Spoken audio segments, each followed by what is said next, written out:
Have you ever found yourself trapped in a cycle of endless thoughts, replaying conversations, second-guessing decisions, or worrying about things you can't control? That mental noise, the constant churn of what-ifs and regrets, is more than just exhausting. It steals your focus, drains your energy, and leaves you feeling stuck. But what if there was a way to rewire that overthinking into something far more powerful? Centuries ago, the Stoics faced their own storms of uncertainty, wars, political turmoil, personal loss, and yet they mastered the art of quieting the mind. Marcus Aurelius, the philosopher king, put it simply: you have power over your mind, not outside events. Realize this, and you will find strength. That power isn't about suppressing thoughts, it's about directing them with purpose. This video isn't just another pep talk on focus. We're diving deep into the unspoken rituals of Stoicism, practices so precise, so intentional, that they transform mental clutter into razor-sharp clarity. These aren't abstract philosophies, they're daily habits designed to anchor your attention in what truly matters. Imagine starting your day not with a flood of anxiety, but with a single question that cuts through distraction. Picture facing challenges not with frantic energy, but with a calm, unshakable focus. That's the Stoic advantage, and it's hiding in plain sight, waiting to be unlocked. Over the next few minutes, we'll uncover these rituals step by step, from the morning routine that sets the tone for laser-like concentration to the evening reflection that seals the day with intention. This isn't about working harder, it's about thinking differently. By the end, you'll have more than just tips, you'll have a blueprint to rewire your mind, one Stoic practice at a time. So if you're ready to trade overwhelm for unwavering focus, let's begin. How often do you begin your day with purpose, or do you let the day begin you? For the Stoics, mornings weren't just another sunrise, they were sacred ground for shaping the mind. Seneca, the great Roman philosopher, would carve out quiet moments at dawn to ask himself one piercing question: what is the work I must not fail to do today? Not a to-do list, not a frantic scroll through notifications, but a single, unwavering intention. This ritual wasn't about productivity hacks, it was about mental sovereignty. Epictetus put it bluntly: first say to yourself what you would be, then do what you have to do. That gap between intention and action, that's where overthinking thrives. Picture two mornings. One starts with a jarring alarm, a rush to check emails, and a mind already playing catch-up. The other begins with stillness, 5 minutes to name the one thing that aligns with your deepest values. The difference isn't time, it's direction. Modern life bombards us with endless choices, but Stoic mornings strip away the noise. It's not about doing more, it's about deciding what deserves your focus before the world decides for you. Try this tomorrow. Before you reach for your phone, write one intention, not a task, but a quality. Will today be about patience, courage, presence? That tiny act shifts you from reactive to deliberate. The Stoics knew, control the beginning and the rest follows. Roman generals didn't march into battle hoping for the best. They trained for the worst. Before crossing the Rubicon, Julius Caesar would envision everything that could go wrong: ambushes, supply shortages, betrayal. But this wasn't pessimism, it was preparation. The Stoics called it premeditatio malorum, the premeditation of evils. Seneca wrote, "He robs present ills of their power who has perceived their coming beforehand." Imagine standing at the edge of a challenge, not with shaky uncertainty, but with a mind already steeled against every possible outcome. That's the paradox. By deliberately visualizing obstacles, you strip them of their power to surprise or paralyze you. Modern psychology calls this stress inoculation, but the Stoics mastered it 2,000 years ago. Here's how it works in practice. when you anticipate a difficult conversation, a looming deadline, or even a personal setback, you're not inviting disaster, you're rehearsing resilience. Picture a surgeon running through complications before an operation, or a pilot mentally reviewing emergency protocols. They're not dwelling on fear, they're building focus through foresight. Try this today. Take 2 minutes to list 3 challenges you might face: a traffic delay throwing off your schedule, a critical email triggering self-doubt, a project hitting an unexpected snag. Now ask yourself, what's the worst that could happen? Then, how would I respond? This isn't about predicting the future. It's about training your mind to meet chaos with clarity. The overthinking that once spiraled into "what if" becomes a calm. Here's how. Seneca warned, "We suffer more in imagination than in reality." By facing adversity in advance, you replace anxiety with agency, and that's how Stoics turn mental turbulence into unshakable focus. What does your bedtime routine look like? Scrolling through social media, watching another episode, letting the day blur into exhaustion? Now contrast that with Marcus Aurelius, who ended each evening not with distraction, but with deliberate reflection. In the quiet hours, the emperor would take out his journal and ask himself 3 questions. What went well today? Where did I fall short? How can I do better tomorrow? This wasn't self-criticism, it was self-mastery. Epictetus put it plainly: progress is not achieved by luck or accident, but by working on yourself daily. The Stoic nightly review wasn't about tallying wins and losses. It was about breaking the cycle of mental replay. Think of those nights when one awkward conversation or unfinished task loops in your mind, stealing sleep. The Stoic ritual interrupts that spiral by turning chaos into clarity. Here's how it works. First, name one thing you handled with integrity. Maybe you listened patiently when you wanted to interrupt, or chose focus over procrastination. Next, acknowledge a misstep without judgment. Perhaps you snapped at a colleague or avoided a difficult task. Finally, plan one small adjustment for tomorrow. This isn't about overhauling your life, it's about incremental progress. Imagine reviewing a day where you lost your temper. Instead of lying awake thinking, "Why am I like this?" the Stoic asks, "What triggered me, and how can I respond differently next time?" That shift from rumination to solution is how you rewire overthinking. Try this for 3 nights. Put your phone away 10 minutes earlier, grab a notebook, and answer those 3 questions. The first night might feel awkward, but by the 3rd, you'll notice something surprising. The mental chatter quiets. Why? Because you've given your mind what it craves: closure. Marcus Aurelius wrote, "Do wrong to yourself by lying awake when others sleep."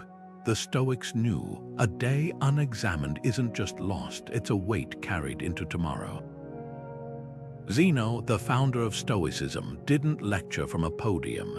He taught while walking through the painted colonnades of Athens. His students didn't just absorb wisdom, they moved with it. This was no accident. The Stoics understood something modern science now confirms. Physical motion shakes loose mental stagnation. They called it peripatetic philosophy, thinking on your feet. But there's a deeper layer here. A simple stroll becomes transformative when you pair it with what Marcus Aurelius called the Dichotomy Drill. Here's how it works. As you walk, you sort every thought into 2 categories: what's within your control and what isn't.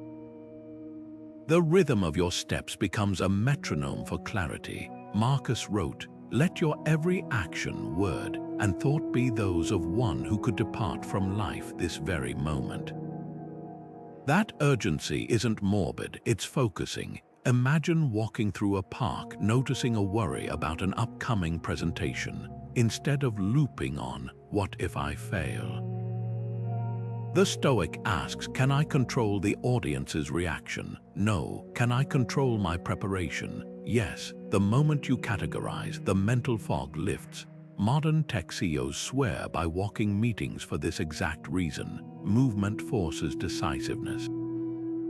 But the Stoic version goes further. It's not just about brainstorming ideas, it's about pruning them. Try this on your next walk. Pick 3 persistent worries.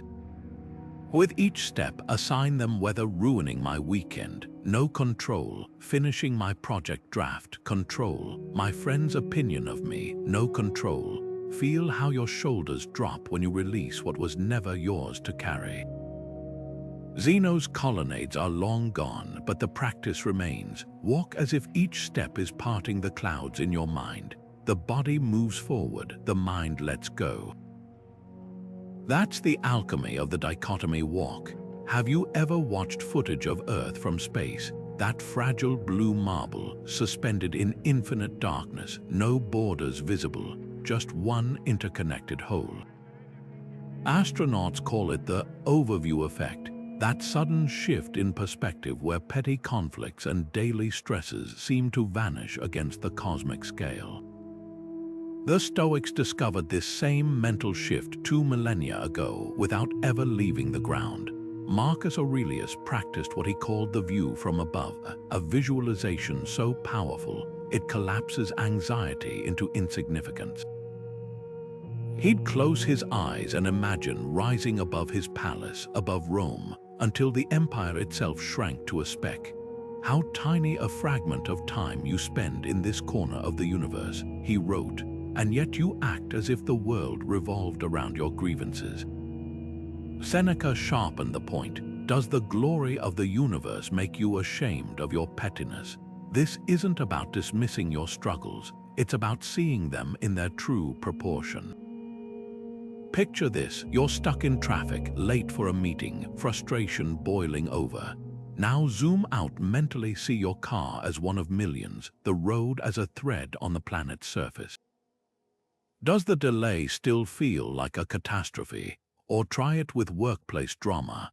That passive-aggressive email from a colleague seems crushing until you envision your office from a satellite's view, a tiny box in a vast city, on a fleeting day in centuries of human history. The technique works because it forces a question we rarely ask. How much will this matter in a month, a year, a lifetime? The boss's harsh feedback that consumes your evening suddenly looks like a momentary ripple. The Stoics weren't suggesting we ignore problems, they were teaching us to measure them accurately. Next time anxiety spikes, pause, breathe. Imagine floating upward until the room, the building, the neighborhood becomes a dot on the horizon. Feel how your heartbeat slows when you realize this isn't the whole story. It's just one frame in an epic film. That's the gift of cosmic perspective, not to erase your feelings, but to free them from false importance. As Marcus reminded himself each night, the universe is change, life is understanding. That text you instantly regret sending, the one fired off in frustration or haste, how many times have you wished for just 5 seconds to reel it back in? Modern life moves at lightning speed, but the Stoics uncovered a timeless truth 2,000 years ago. Between what happens to us and how we respond, there's a sliver of space. And in that space lies all our power. Epictetus described the mind as a fortress with guarded gates. It isn't events that disturb us, but our judgments about them. Picture a Roman guard standing watch at the gates of your mind, deciding which thoughts get entry and which get turned away. That's the pause before reaction, not passive hesitation, but deliberate choice. Consider the CEO who receives a scathing email during a board meeting. The first flush of anger screams to retaliate immediately, but Stoic training kicks in. 10 deliberate breaths, a sip of water, maybe even stepping outside for 30 seconds. Those moments create enough distance to ask, will this response align with my values or my vanity? History remembers Lincoln's hot letters, scathing drafts he wrote in anger, then locked away unsent. He understood what the Stoics practiced. Impulse is the enemy of wisdom. Try this today. Pick one daily trigger where you'll insert an intentional pause, maybe before replying to a contentious message or when interrupted during deep work. Set a physical cue, straightening your posture, touching your wrist, even placing your phone face down for 5 seconds. These tiny interruptions in autopilot reroute neural pathways over time. Seneca observed, "The greatest remedy for anger is delay. Not suppression, not avoidance, just enough daylight between spark and flame to remember who you want to be in that moment." That's the hidden art of the Stoic pause. It turns reaction into response and overthinking into opportunity. There's a story about King Solomon asking his wisest advisor for a phrase that would hold true in every situation: joy, grief, triumph, or despair. The answer he received was just 4 words: "This too shall pass." Centuries later, the Stoics built an entire philosophy around that same truth. They called it Memento Mori, remember you must die, not to dwell on death, but to sharpen life. Marcus Aurelius kept this at the forefront of his mind, writing, "Time is like a river made up of events that pass, and its current is violent. Picture standing at the edge of that river, watching every worry, every triumph, every heartache rush by. None of it lingers, none of it stays. That's the power of impermanence. It doesn't erase pain, but it does put it in its place." The Stoics turned this idea into mental anchors, short, potent phrases repeated like mantras to cut through fixation. When Seneca faced betrayal, he didn't spiral into "why me?" He whispered, "Fortune gives nothing which she can't take away." When Epictetus was mocked for his lameness, he didn't bristle. He smiled and said, "It's just a leg." These weren't platitudes, they were psychological tools. Imagine scrolling through social media today, feeling that familiar pang of envy at someone's curated highlight reel. Now insert the Stoic lens. This glow will fade, that person will age, those likes will vanish. Suddenly, the comparison loses its grip. Here's how to make it practical. Choose one phrase, just 3 to 5 words, that resonates with your toughest moments. Maybe it's, "I am not my thoughts" when anxiety loops, or "obstacles become the way when projects stall." Write it where you'll see it daily, a sticky note on your mirror, a lock screen reminder.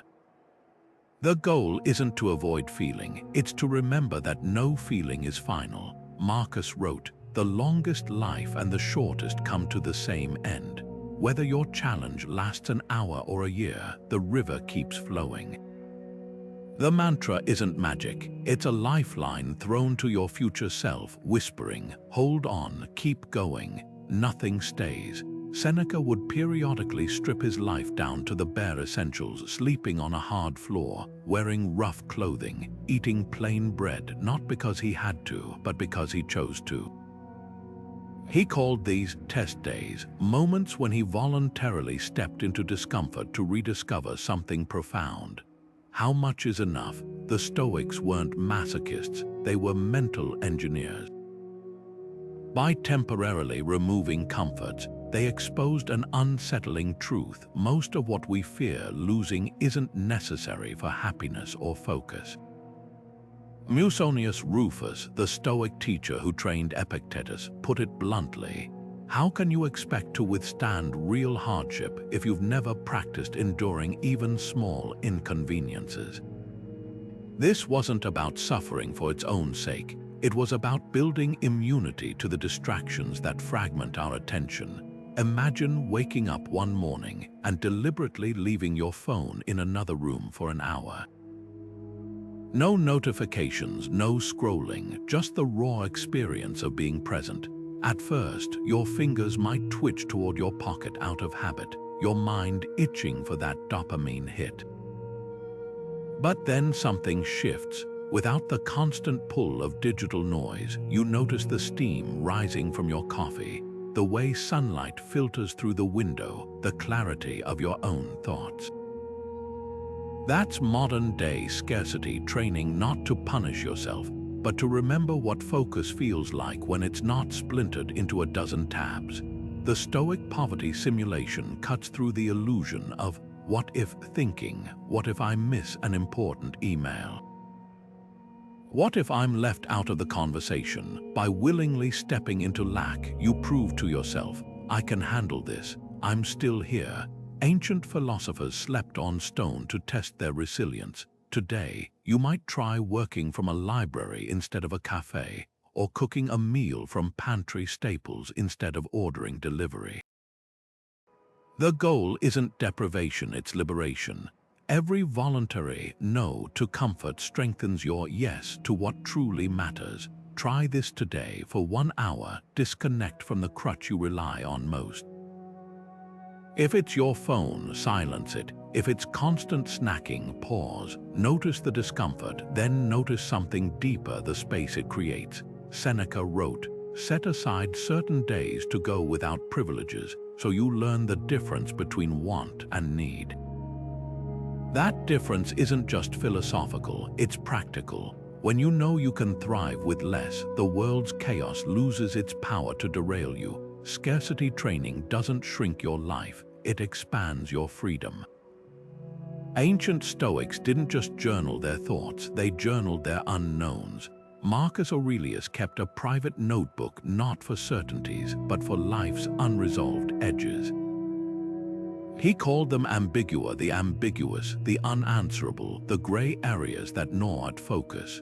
While modern self-help obsesses over clarity, the Stoics practiced something radical, naming uncertainty instead of fighting it. Epictetus drew a line in the sand. Some things are up to us, others are not. The sooner you sort them, the freer you become, but sorting requires seeing. That's where the acceptance column method transforms mental chaos into structured reflection. Picture a scroll split into 2 halves. On the left, every unresolved question keeping you awake. Will this investment pay off? Does my boss trust my work? What if my relationship fails? On the right, a single, liberating header. What I can accept right now, not solutions, not guarantees.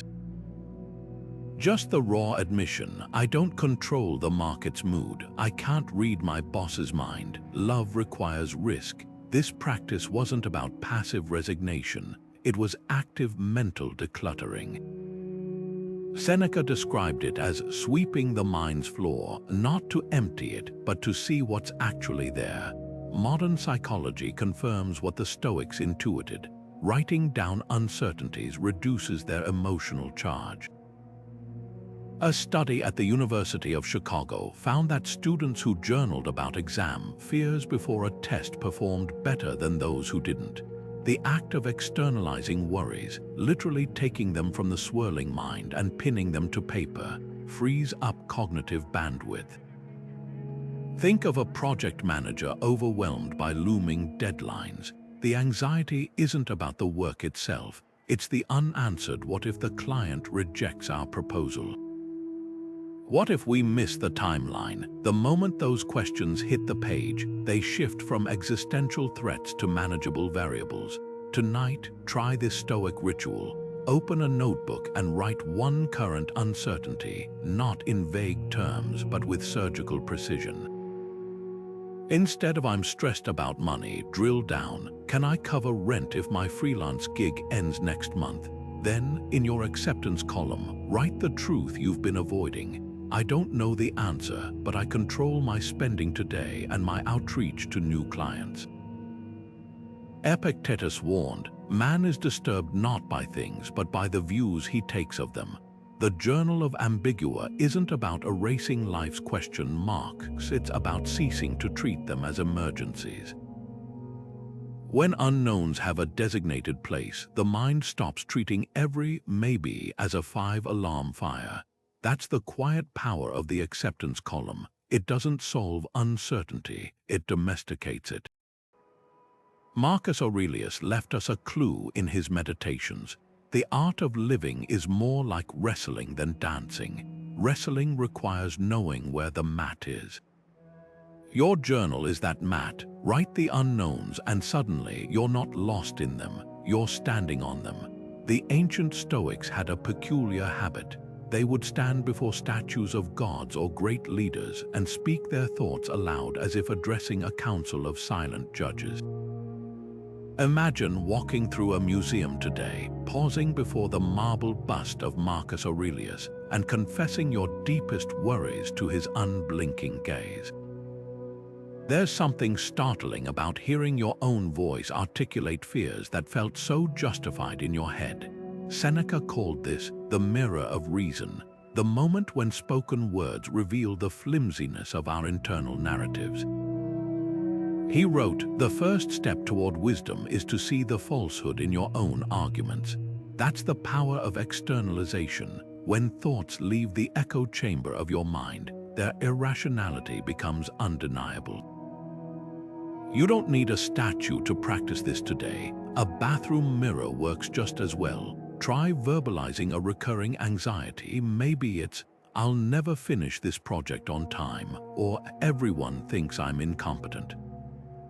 Hearing those words hang in the air exposes their exaggeration. Even better, record yourself on your phone and play it back. The distance between thinking and listening is where clarity takes root. Ancient philosophers used marble listeners. We have modern tools that accomplish the same truth-revealing function. Consider how this applies to high-stakes moments. Before a difficult conversation with a partner or boss, practice aloud what you plan to say. Notice how certain phrases sound harsher when spoken, or how your voice wavers on points that lack conviction. One executive shared how this ritual transformed her approach.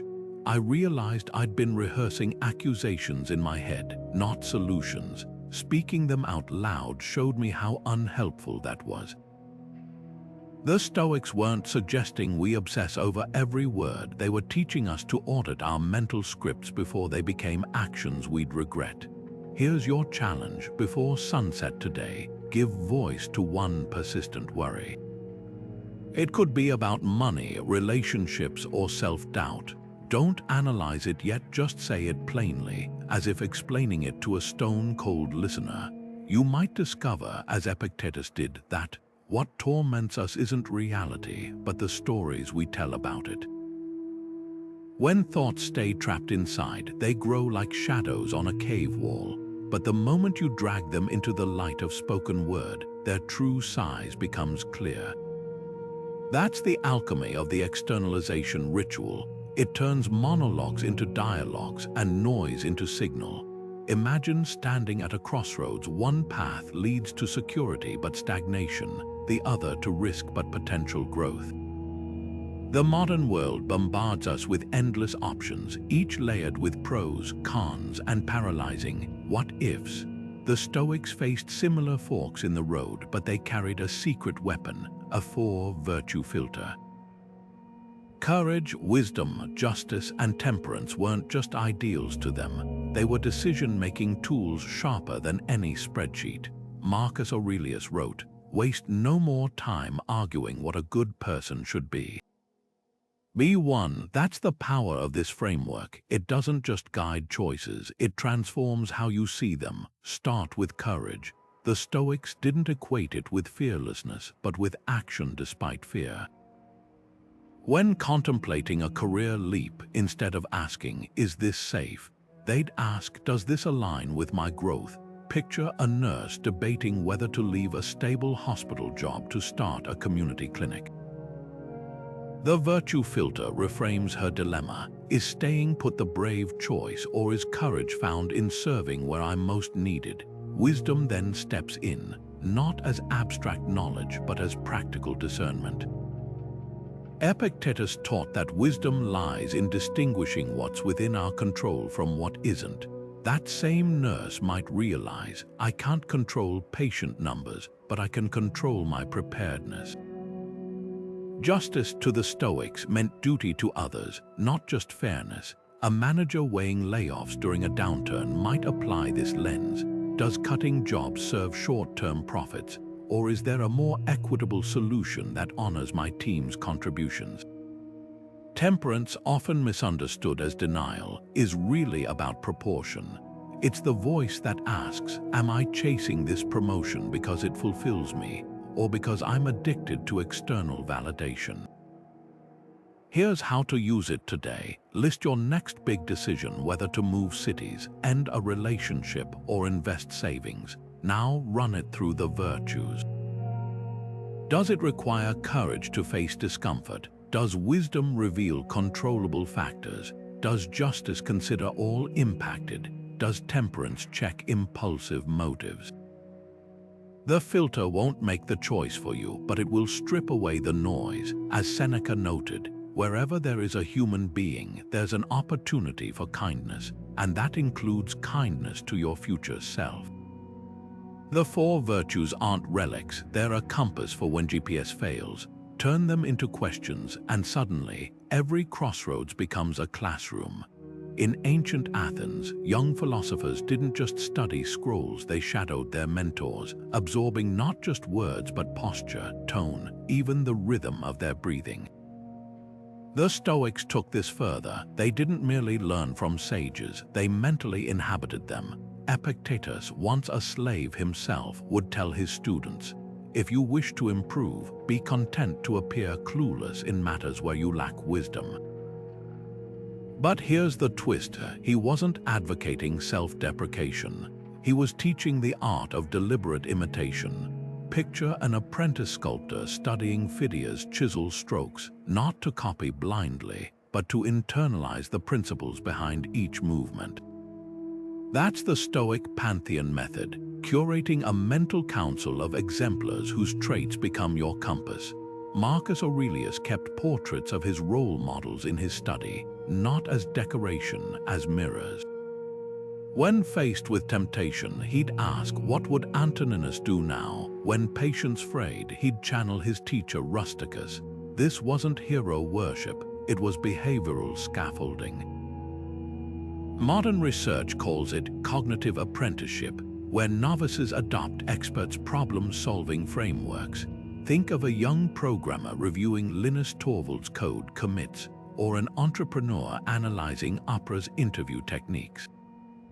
The goal isn't to become them, but to borrow their clarity until you cultivate your own. Your challenge: build your personal Stoic pantheon, 3 figures, living or historical, whose virtues counterbalance your weaknesses. Maybe it's Mandela's restraint when you're quick to anger, Marie Curie's focus when distraction looms, or Fred Rogers' kindness when cynicism creeps in. Epictetus advised, don't explain your philosophy, embody it. So pick one trait today, the way your role model pauses before speaking, their refusal to complain about trivialities, their habit of turning setbacks into lessons. Then, in a moment of tension, ask the simplest question: how would they wear this situation? The answer won't just redirect your focus, it'll rewire your reflexes. History's greatest mentors left more than teachings, they left templates. The Roman statesman Cato would walk barefoot in snow to harden his resolve. You needn't go that far, but you might borrow his willingness to embrace discomfort.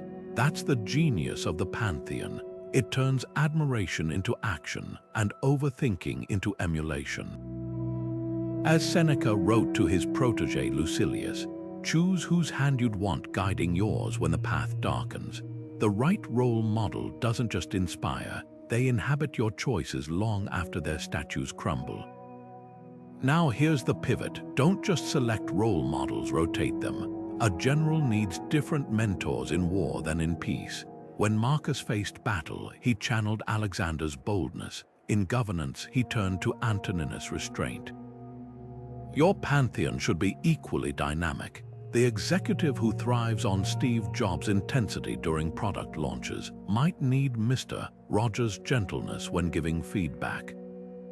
The Stoics knew no single sage holds all answers. Try this tonight. Sketch 3 columns: challenge, role model, trait. Under challenge, write 1 recurring struggle, say procrastination. In role model, name someone who embodies its opposite, perhaps J. decay, Rowling writing in cafes despite poverty.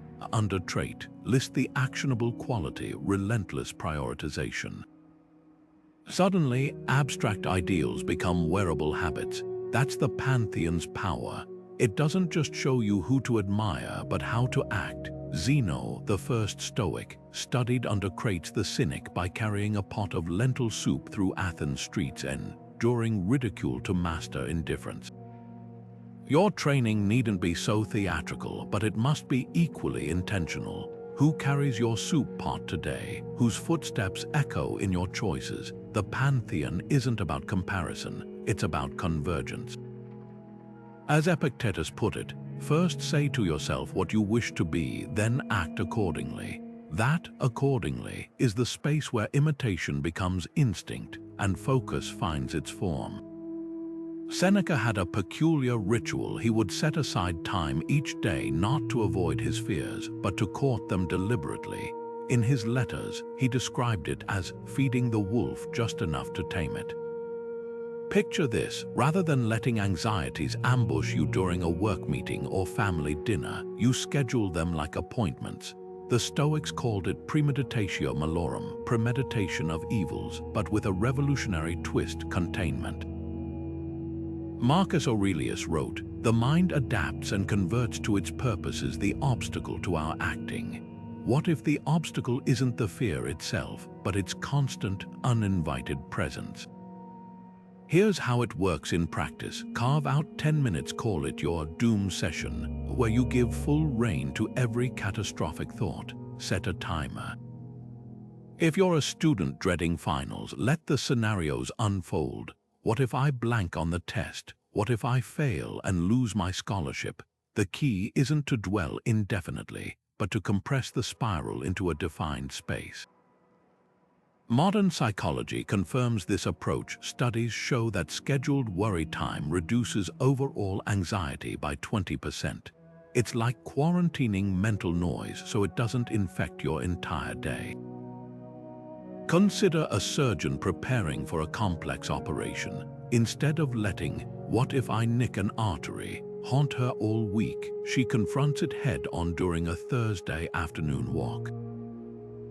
By visualizing the worst, then mapping her response, the fear loses its fangs. The Stoic version goes deeper. After the doom session, you ask, what's the actual probability of this happening? And what's within my control to prevent it? Suddenly, vague dread becomes a flowchart of solutions. Try this tomorrow. Pick a fixed slot, maybe right after lunch or during your evening commute. When intrusive thoughts arise outside that window, jot them down and defer them. Over time, your brain learns that 2 p.m. is the designated time for storms. The rest of the day gets clearer skies. Seneca promised, "He who has made a fair compact with poverty is rich." Make a fair compact with fear, and you reclaim something priceless: undistracted hours. Now, the critical shift. This isn't about rehearsing despair, but about defanging it. Marcus Aurelius kept a reminder in his pocket: the cucumber is bitter. Throw it away. There are brambles in the path. Step aside. The doom session trains you to spot the brambles early, so you're not endlessly scratched by invisible thorns. Your 10 minutes of darkness today could mean 10 extra hours of light. That's the Stoic trade-off: containment for clarity. Diogenes, the philosopher who lived in a barrel, once held up a wooden bowl as his prized possession until he saw a child drinking water with cupped hands. In that instant, he smashed the bowl, realizing even that small comfort was unnecessary. The Stoics called this category of items preferred indifference, things that might be nice to have, but that don't define your worth or peace. Epictetus put it bluntly: wealth consists not in having great possessions, but in having few wants. This isn't about rejecting all comforts. It's about knowing the difference between what lifts you and what owns you. Start with 2 columns. On the left, essentials: health, integrity, meaningful work. On the right, preferred indifference: luxury cars, social media followers, designer labels. The exercise reveals something startling. Most of what drains our attention falls firmly in the second column. Take social media. Scrolling through curated feeds feels urgent in the moment, but ask yourself, does a like actually change your character? Does a viral post deepen your wisdom? The platforms themselves aren't evil. It's the weight we assign them that warps our focus. Here's the modern twist on Diogenes' lesson.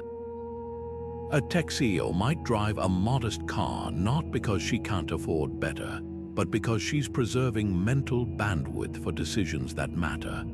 A writer might choose a basic phone to keep the indifferent, endless apps and notifications from crowding out the essential, uninterrupted creativity. The point isn't deprivation, it's sovereignty. As Seneca noted, it is not the man who has too little, but the man who craves more that is poor. Your challenge. Create your indifference list tonight. Label 3 columns: essential, preferred, indifferent, and cost. Under essential, write what truly sustains you, perhaps sleep, family, or purpose. Under preferred indifferent, list things you enjoy but could live without: streaming subscriptions, trendy gadgets, even certain hobbies. The cost column is key. Note what each indifferent demands, not just money, but time, attention, or emotional energy. That gym membership you barely use, it's not the fee that's costly, it's the guilt every time you skip. Epictetus trained his students to ask, does this thing I desire control me, or do I control it? When you see your indifference laid bare, a shift happens. You stop asking, how can I get more? And start asking, how much is enough? That's the secret the barrel-dwelling philosopher knew. Freedom isn't found in accumulation, but in discernment. The shorter your indifference list, the sharper your focus becomes. Now, the critical nuance. This isn't about judging others' choices. Your indifferent might be someone else's essential, and that's fine. The exercise is deeply personal. Maybe you realize your designer wardrobe sparks joy without consuming your thoughts. Great. But if you catch yourself checking stock prices for shoes more often than checking in with loved ones, that's the Stoic red flag. Marcus Aurelius wrote, "The thing itself is neutral. Your judgment about it is what gives it power." The indifference list strips away that false power, leaving only what truly serves you. Try this for 1 week. Each evening, add 1 item to your indifference column, not to eliminate it, but to see it clearly. Notice how your relationship with it changes when you stop treating it as a need. That's the Diogenes effect. When you stop clutching the bowl, you discover your hands were meant for more than holding. A traffic jam isn't just wasted time, it's a Stoic gym. The ancient philosopher Heraclitus observed, no man steps in the same river twice, but he might have added, no obstacle presents the same lesson twice. The Stoics didn't just tolerate hurdles, they worshipped them as sculptors of focus. Marcus Aurelius called this the art of the flip, seeing every barrier not as a roadblock, but as the road itself. His famous line, "The obstacle is the way," wasn't motivational fluff. It was an operating manual for mental resilience. Modern thinkers call this antifragility, the idea that some systems grow stronger under stress, like bones under weight or fire-forged steel. But the Stoics took it further. They didn't just withstand chaos, they curated it. Picture 2 commuters stuck in the same gridlock. One white knuckles the wheel, muttering about lost time. The other straightens her posture, turns off the radio, and uses the pause to mentally rehearse an upcoming presentation. Both experience identical delays, but one exits the car drained, the other sharpened. That's obstacle meditation in action, transforming friction into focus.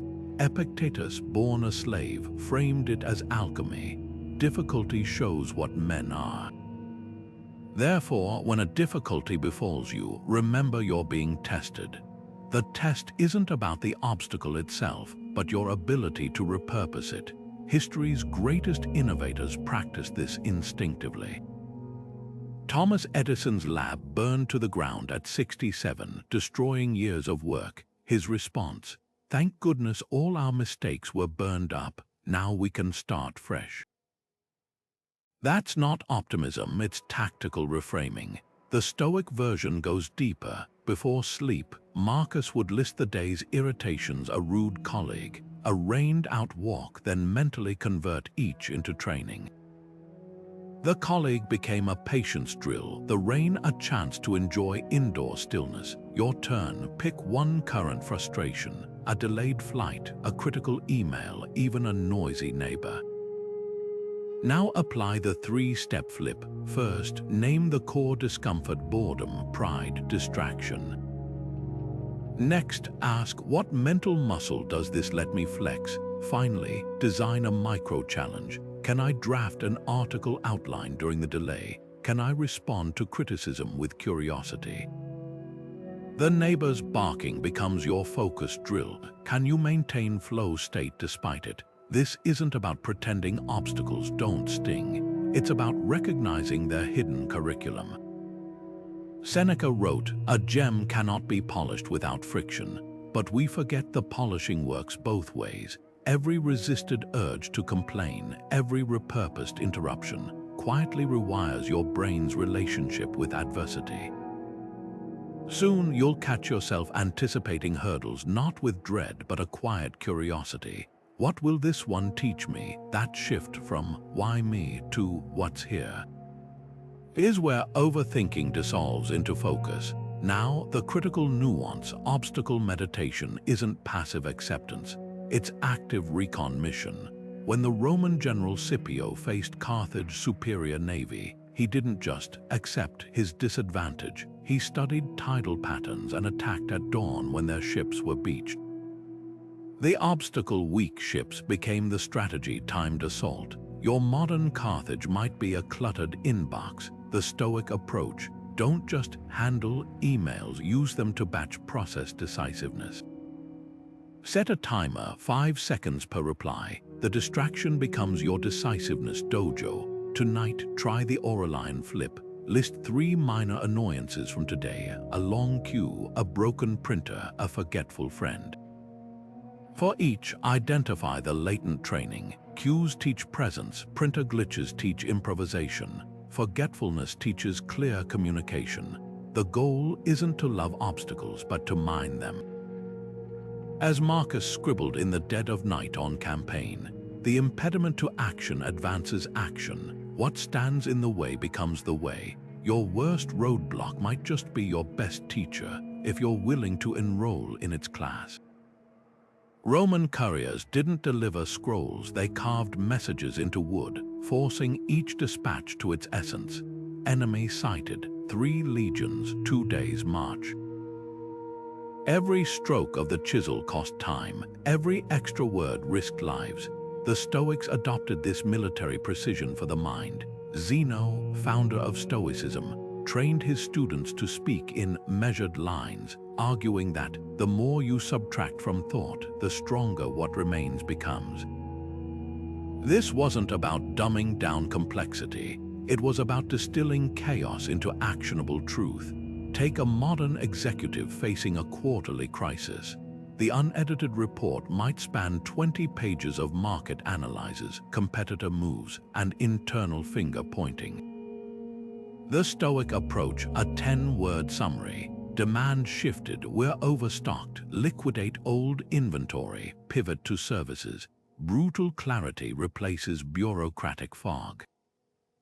Marcus Aurelius modeled this in his Meditations, reducing existential dread to 6 words.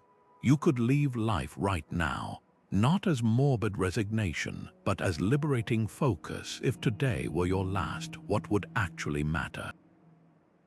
Here's how to practice it. Grab a worry looping in your mind, say, anxiety about an upcoming job interview. The overthinking version sounds like, what if I freeze? Will they notice my lack of experience? Did I research enough? What if they ask about my employment gap? Now, force it into one unflinching sentence. I fear being judged as unqualified. Suddenly, the monster under the bed has a shape, and shapes can be tackled. That single line reveals the core fear to address, not the interview itself, but your belief in your worthiness. The magic lies in what happens next. With the problem distilled, solutions emerge just as sharply. For the job seeker, prove qualifications through prepared examples. For the executive, test demand with a minimum viable service. Even personal conflicts simplify. My partner doesn't listen becomes, I need to feel heard, a clearer starting point for change. Seneca perfected this, writing, "Life is long if you know how to use it. A 12-word antidote to wasted time. Try this today. Pick 3 swirling thoughts. Give each the Roman dispatch treatment, no more than 10 words. You'll discover, as the Stoics did, that most mental noise is just packaging. The real message underneath is startlingly small." Epictetus warned, "We have 2 ears and 1 mouth so we can listen twice as much as we speak." The one-sentence summary trains you to listen to your own mind, cutting through the static to the signal. Your worries shrink to their true size when stripped of unnecessary syllables. Now, the critical shift. This isn't just about problem solving, it's about truth-telling. A young entrepreneur might spin elaborate excuses for missed revenue targets. The Stoic summary: our product doesn't solve urgent pain. That stings, but it directs energy where it belongs, refinement or reinvention. The Roman general Fabius Maximus delayed battle with Hannibal for years, earning scorn until his strategy was summarized. We win by not losing. Sometimes the deepest wisdom fits on a single stone tablet. Your challenge: keep a dispatch journal this week. Each evening, reduce the day's biggest challenge to 1 line. No conjunctions, no qualifiers, just the marrow of the matter. You'll start to notice patterns, the same core fears or opportunities disguised in different costumes. As Marcus wrote, the soul becomes dyed with the color of its thoughts. One-sentence summaries don't simplify your life, they reveal what color you've been staining it with all along. Pythagoras required his students to observe 5 years of silence before speaking in his academy, not to punish them, but to purify their thinking. He understood what neuroscience now confirms: speech shapes thought, and stillness sharpens both. The Stoics took this further with voluntary silence hours, not monastic vows, but deliberate pauses from the noise we manufacture ourselves. Marcus Aurelius warned, "The fewer words, the less pretense, simplify everything." Imagine starting your morning commute without podcasts or phone calls, just the rhythm of your breath syncing with passing streetlights. That empty space isn't wasted, it's where insight grows. Modern life treats silence like a vacuum to be filled: background music in elevators, podcasts while washing dishes, screens in waiting rooms. But what if we reclaimed those gaps as training grounds? A tech CEO shared how silent coffee breaks transformed her leadership. "When I stopped filling every lull with small talk, I started hearing what my team wasn't saying." This isn't about antisocial withdrawal, it's about resetting your mental microphone. The ancient Greeks called it hesychia, inner stillness cultivated through outer quiet. Try this today. For 1 coffee break, ditch the phone and the chatter. Observe how your mind behaves when not fed constant stimulus. At first, it might thrash like a fish out of water, replaying conversations, inventing scenarios. But around minute 7, something shifts. The mental sediment settles. A problem that seemed insoluble yesterday suddenly reveals its edges. That's the Pythagorean secret. Silence isn't the absence of sound, but the presence of undistracted thought. Marcus Aurelius journaled about the freedom of fewer words, how refusing to voice every complaint short-circuited their power. Modern versions abound. A teacher who spends lunch hours in her car without radio, a writer who takes mute walks to untangle plot holes, a surgeon who sits in preoperative silence to steady his hands. Their rituals share a common thread. They don't just avoid noise, they court clarity. Your challenge: start with 20 silent minutes, maybe during your evening walk or while prepping dinner. Notice the urge to hum, check notifications, or narrate your actions. Resist just long enough to witness the machinery of your mind. As Seneca wrote, sometimes even to live is an act of courage. Sometimes to stay quiet is an act of revolution. The Stoics knew the words we withhold shape us as much as those we speak. Now elevate the practice, designate a no-complaining hour. Not passive avoidance, but active omission. When traffic snarls, observe the frustration without vocalizing it. When a colleague interrupts, note the irritation but don't feed it with commentary. You'll discover, as Epictetus taught, that most unnecessary words are hooks baited with emotion. Silence starves the pettiness we often mistake for productivity. Tonight, experiment with the deepest cut, digital silence, an hour before bed. Shut not just your mouth but every screen. Watch how your mind, stripped of inputs, starts outputting solutions to problems you've been chewing on for weeks. Pythagoras' students emerged from their 5-year mute initiation fluent in truths most never articulate. You don't need half a decade, just enough quiet to hear yourself think. The answers were always there.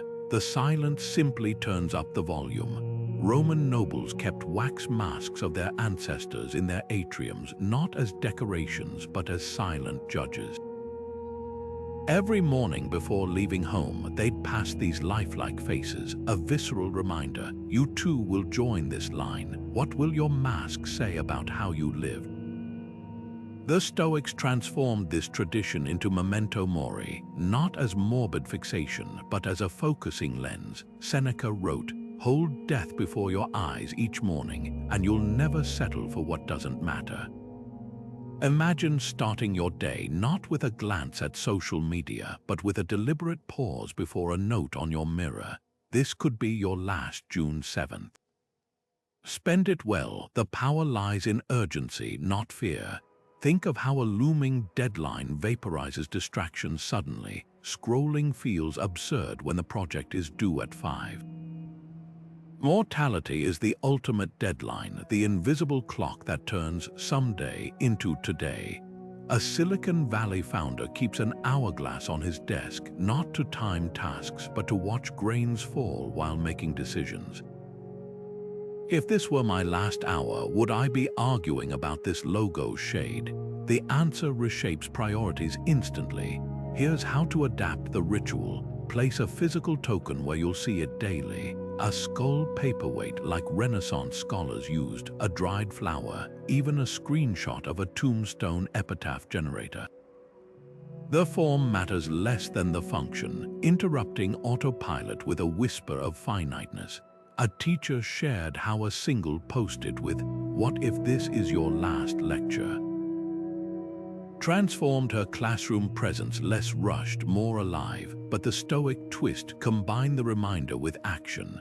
After noticing your mortality token, ask, what one thing would make today unforgettable?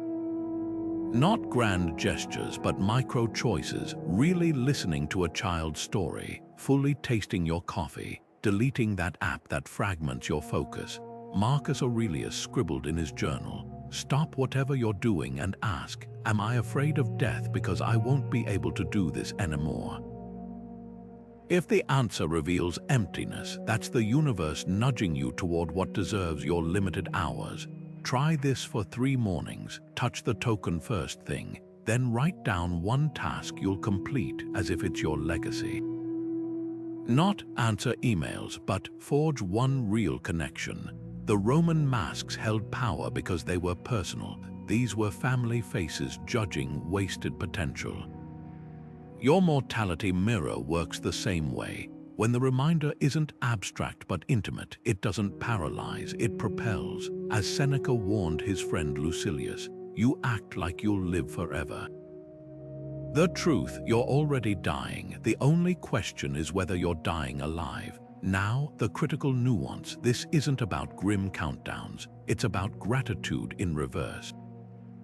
A musician keeps his father's obituary pinned above his piano, not to dwell on loss, but to honor the time he still has to create. The Stoics knew death awareness isn't a shadow. It's the light that makes every hour glow. Your workspace reminder isn't a threat. It's a compass, and like all compasses, it's useless unless you let it point you somewhere new. Odysseus knew his own weakness. The siren's song would shatter his resolve if he heard it unfiltered. So he didn't rely on willpower alone. He ordered his crew to tie him to the mast and stuff their ears with wax. The Stoics saw this not as a myth, but as a masterclass in temperance. They called it propatheia, the art of anticipating desire's pull before it grips you.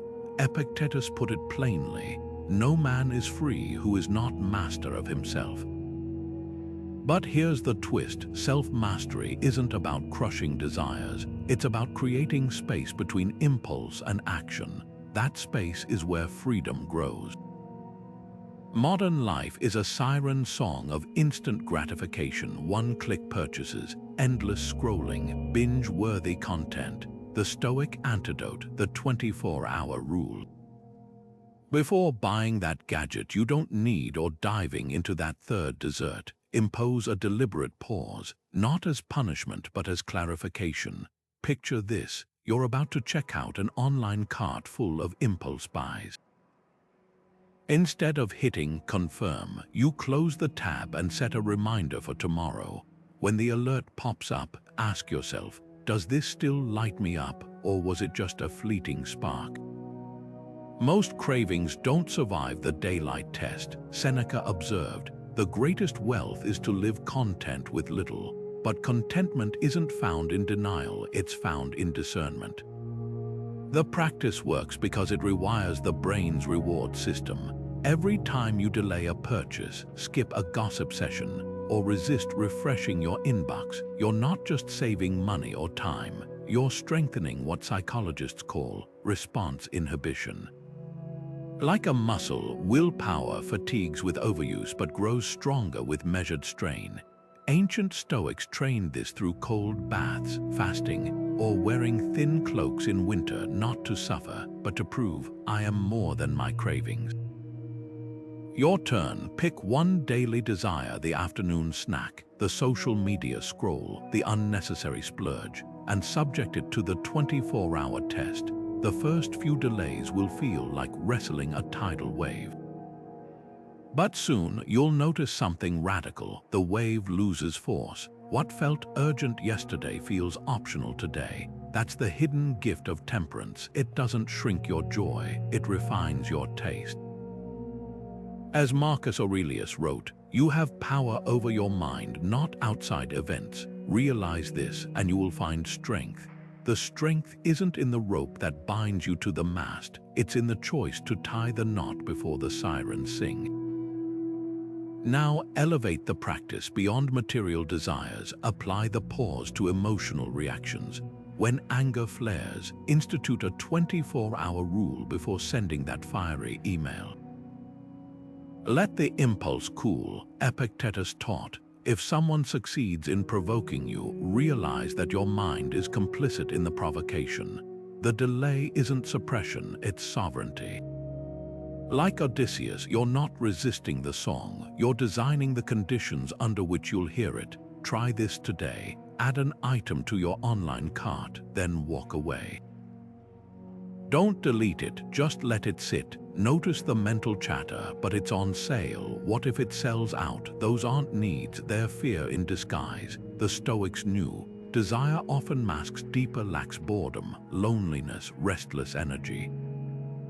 The 24-hour window reveals the truth. By the time tomorrow comes, you might not even remember what you wanted. And that's the point. As Zeno said, better to trip with the feet than with the tongue, or in our age with the buy now button. The temperance test doesn't build willpower, it reveals how little you actually need to be free. Imagine tossing a stone into a still pond. The ripples spread outward in perfect rings, growing fainter as they move farther from the center. Now picture your daily concerns radiating the same way. The Stoics saw this pattern clearly 2,000 years ago, mapping human energy into what Epictetus called spheres of control. The inner circle where your actions create waves, and the outer rings where you're just another ripple. His instructions were precise. Some things are within our power, while others are not. Within our power are opinion, motivation, desire, and aversion. Outside our power are our body, property, reputation, and command. The difference between serenity and frustration lies in knowing where to cast your stone. Grab a blank sheet of paper and draw 3 concentric circles. Label the innermost one control. This is where your direct power lies, your choices, your efforts, your responses. The middle ring is influence, areas where your actions can sway outcomes, but don't guarantee them, like mentoring a colleague or nurturing a relationship.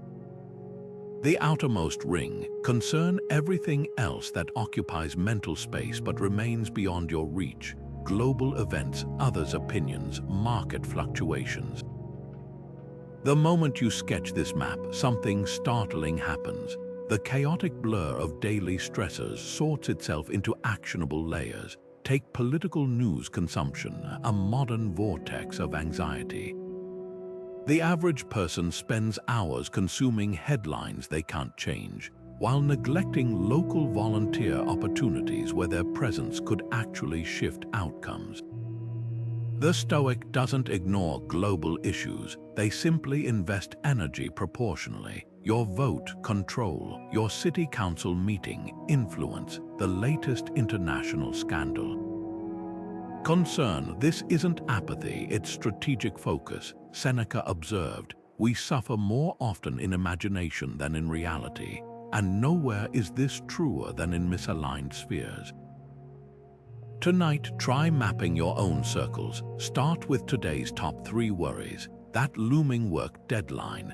If preparation is in your control but your boss's mood isn't, channel energy into refining the presentation, not rehearsing imaginary critiques. Your teenager's rebellious phase, you control how you listen and set boundaries, influence through consistent support, but ultimately their choices belong in the outer ring. The magic lies in catching yourself mid-spiral when you're agonizing over a stranger's rude comment online. Mentally drop it into the concern circle and watch its weight evaporate. Marcus Aurelius modeled this with military precision. As emperor, he could have obsessed over barbarian tribes gathering beyond Rome's borders, a valid concern. Instead, he focused on what his circle of control contained: training soldiers, fortifying defenses, and cultivating alliances. The result, a reign that stabilized an empire under siege. Your battles may be smaller, but the principle holds. Victory comes from aiming your resources where they'll land, not where they'll vanish.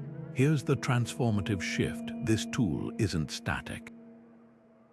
Your influence expands with action. That new language you're learning starts in controlled daily practice, then becomes influence conversations with native speakers, and eventually reshapes your career opportunities.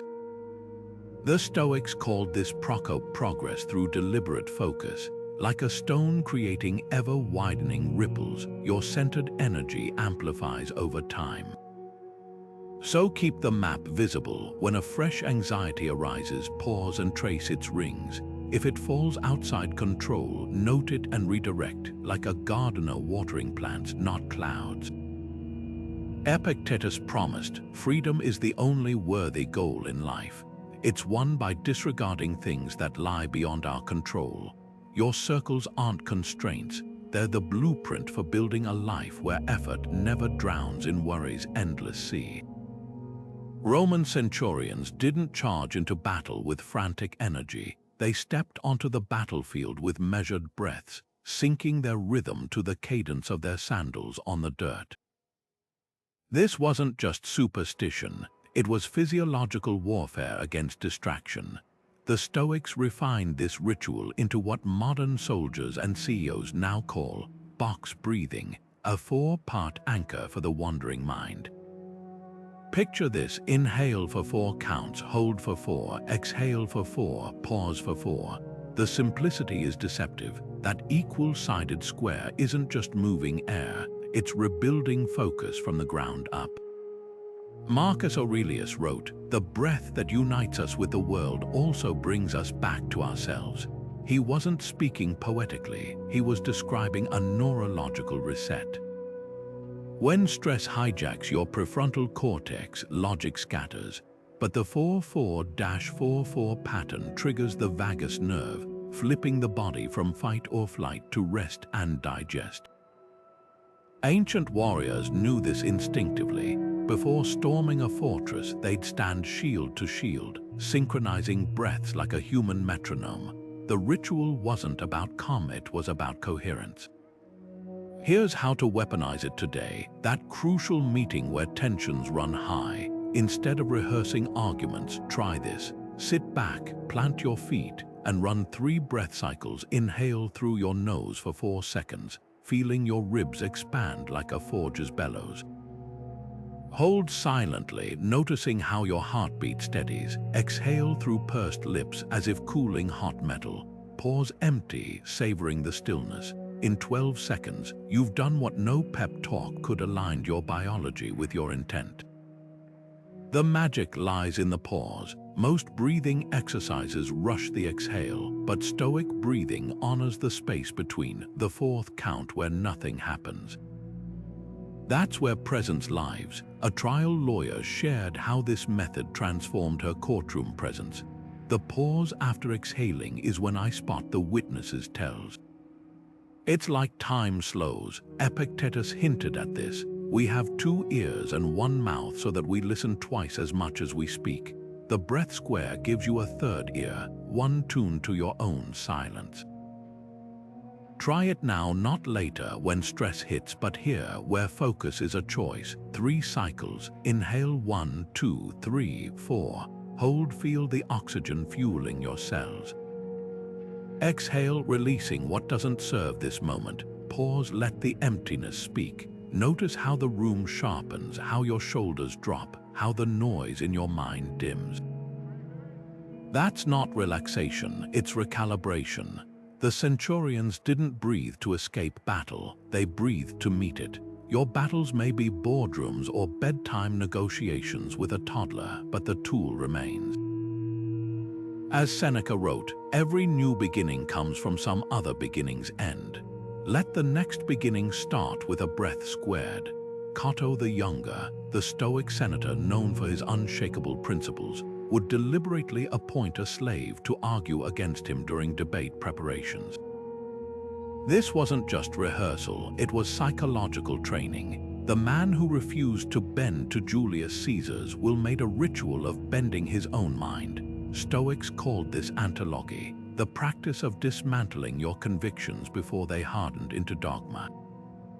Seneca captured its power. No man was ever wise by chance. Wisdom requires the deliberate act of being wrong, often and early. Think of it as mental jiu-jitsu. By willingly taking the fall in private, you strengthen your balance for public battles. Here's how it works. Take any strongly held belief, say, remote work harms productivity. Now grab a notebook and craft 3 counterarguments as if your livelihood depended on it. Maybe studies show remote workers log more focused hours. Perhaps office distractions cost more than commute savings. Could your bias stem from missing water-cooler chats rather than data? The goal isn't to switch sides, but to expose the flimsy foundations of certainty. Like a blacksmith tempering steel, you're forging flexibility into your thinking. Consider political tribalism, the modern arena where beliefs calcify fastest. A progressive might argue passionately for wealth redistribution, but has she truly grappled with the case for entrepreneurial incentives? A conservative may champion small government, but can he articulate the societal value of safety nets without caricature? The Stoic version of this exercise isn't about centrist compromise, it's about intellectual integrity. Marcus Aurelius, ruling an empire of competing factions, wrote, "If someone can prove me wrong, I'll change. I seek the truth which never harmed anyone." That openness didn't weaken his leadership, it made his decisions unshakable because they'd survived their own rebuttals. Try this today. Pick one obvious truth you've never questioned. My industry can't go green without losing profits. My parenting approach is the right one, even I'm terrible at math. Now play Cotto's slave. Draft 3 bullet points attacking that position. You'll discover something startling. The strongest beliefs often rest on the thinnest ice. A tech CEO shared how this ritual transformed his board meetings. Now when I hear that's impossible, I assign someone to defend the impossible.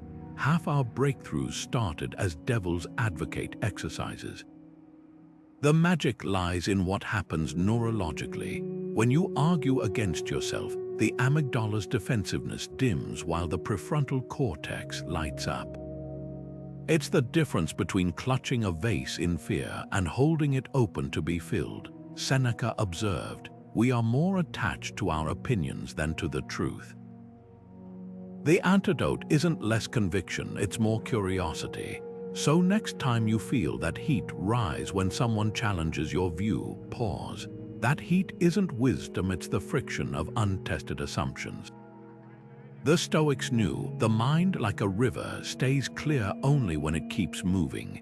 Let your strongest opinions be the ones that have survived their own worst arguments. Roman harvest festivals weren't just about abundance, they were acts of defiance against scarcity's grip. After storing the last grain, families would gather not to celebrate what they'd gathered, but to honor what they'd almost lost. Droughts survived, pests outmaneuvered, storms weathered. The Stoics stole a page from this ritual, pairing their famous Premeditatio malorum, visualizing worst-case scenarios, with its often overlooked counterpart, Gratitudo malorum, thanking the disasters that didn't happen. Epictetus, born into slavery, framed it as mental alchemy.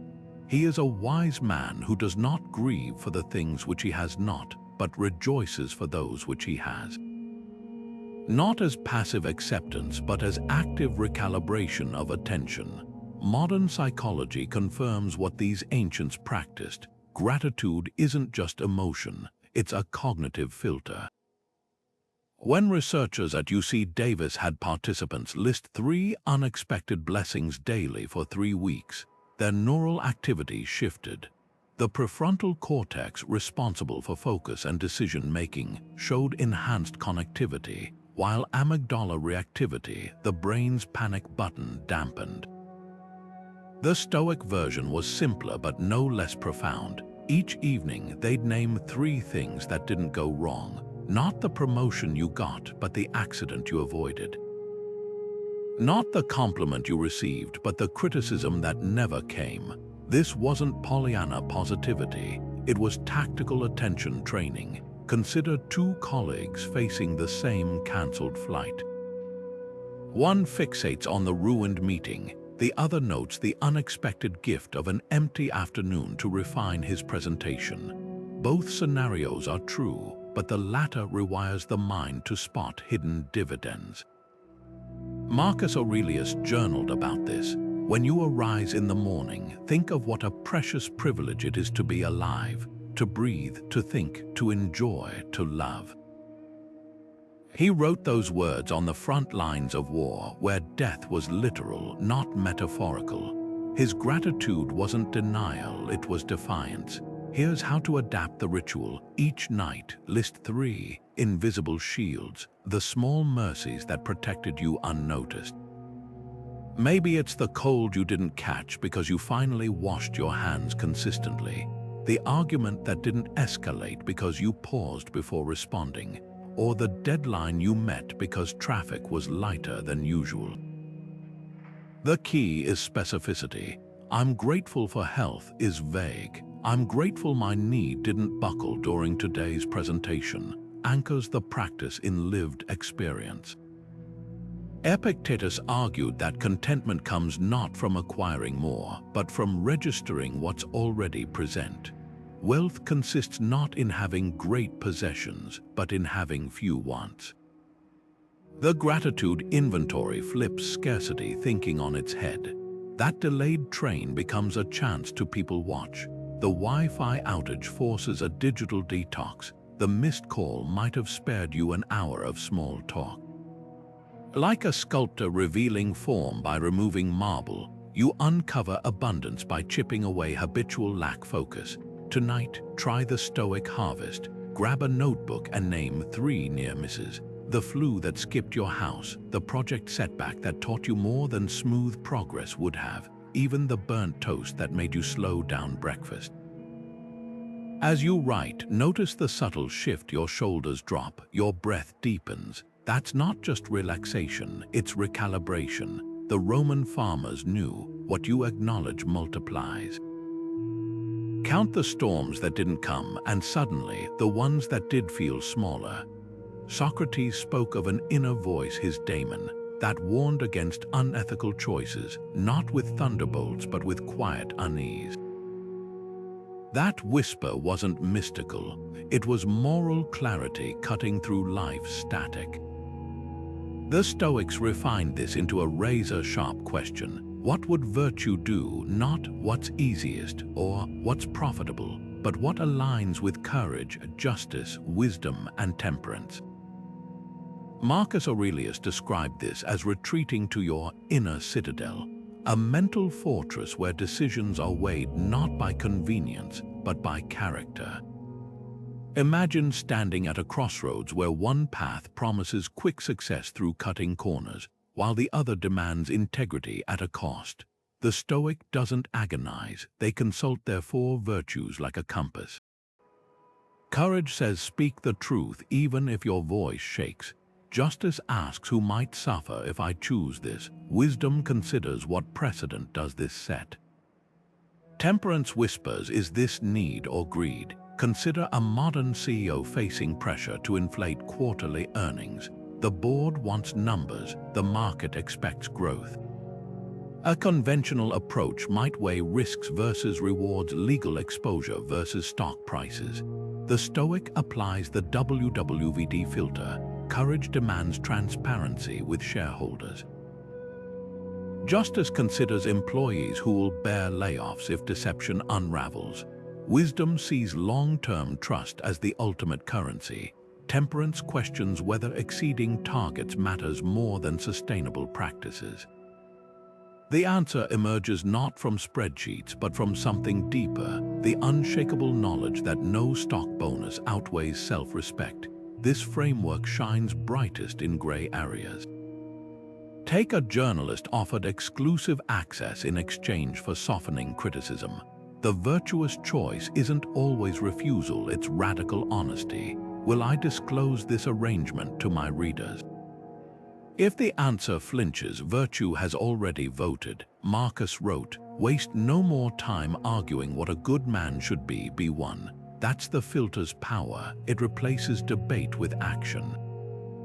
Try this today when faced with any dilemma. From splitting a found wallet to navigating office politics, pause and personify the virtues. Imagine courage as a soldier, justice as a blindfolded judge, wisdom as a gray-haired mentor, temperance as a monk. What would they say? The ancient Athenians etched "Know thyself" at Delphi's temple. The Stoics added "Govern thyself." Your next moral crossroads isn't a test, it's a forge. And with each virtuous choice, your inner citadel grows stronger than any external storm. Seneca once described how crowds drained his focus, not because people were inherently distracting, but because their energy scattered his thoughts. He'd retreat to his country villa, not to escape society, but to reclaim mastery over his own mind. Fast forward 2,000 years, and our villas have shrunk to the size of smartphone screens. The doors are always open, the crowds perpetually present, But here's the twist: the Stoic challenge isn't rejecting technology, it's wielding it with the same intentionality as a philosopher choosing which conversations to join. Your phone isn't the problem, it's the unexamined relationship with it that fractures attention. Consider the virtue test Epictetus laid out. Whoever would be free, let them desire nothing that depends on others. Translate that to your lock screen. Every notification is a tiny referendum. Does this ping serve my purpose, or am I handing strangers the keys to my focus? A modern Stoic doesn't blindly disable all alerts. They audit them like a curator. Your boss's messages might stay, but the shopping app's limited time offer doesn't deserve a seat at the table of your attention. The goal isn't austerity, it's sovereignty. Take notification fasting not as a permanent purge, but as a mindfulness drill. For one morning, mute everything but human voices, calls, and texts from actual contacts. Notice what happens when your phone stops being a slot machine and becomes a tool. That hollow urge to check it, that's not boredom. It's withdrawal from the dopamine loops you didn't consent to. Seneca warned, "We suffer more in imagination than reality," and nowhere is this truer than our phantom vibration syndrome, the anxiety that we're missing out when the screen is dark. Now craft your digital Stoic rule. Maybe it's no screens after dinner unless actively creating, not consuming. Or, I charge my phone outside the bedroom, so dawn belongs to me, not Apple. Perhaps it's borrowing from Marcus Aurelius' journaling habit. Before opening social media, scribble one sentence. What am I seeking here? The rule should feel like a sandal strap, snug enough to guide, not so tight it chafes. Epictetus offered a litmus test. If you want to improve, be content to be thought foolish in matters where distraction masquerades as importance. That co-worker who scoffs at your "do not disturb" hours. Their opinion belongs in the same category as app permissions. You can acknowledge it without granting access. The digital Stoic isn't a Luddite, they're a gatekeeper. Your attention is the last truly private estate. Fence it wisely. We've walked through 25 Stoic rituals not as ancient relics, but as living tools for modern focus. Each one is a chisel for the mind, carving away distraction to reveal the clarity beneath. From the morning intention that sets your day's compass to the nightly review that seals it with wisdom, these practices aren't about grand gestures.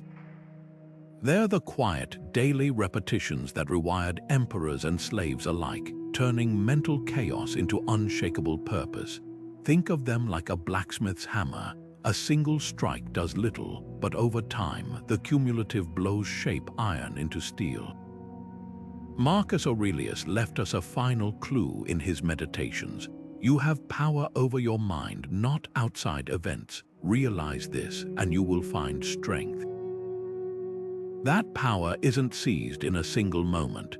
It's forged in the small, consistent choices: the breath before reacting, the pause before speaking, the question that cuts through noise. The rituals we've explored are your anvil. Now comes the work. Here's your challenge. Don't try to master all 25 at once. Pick 3, just 3.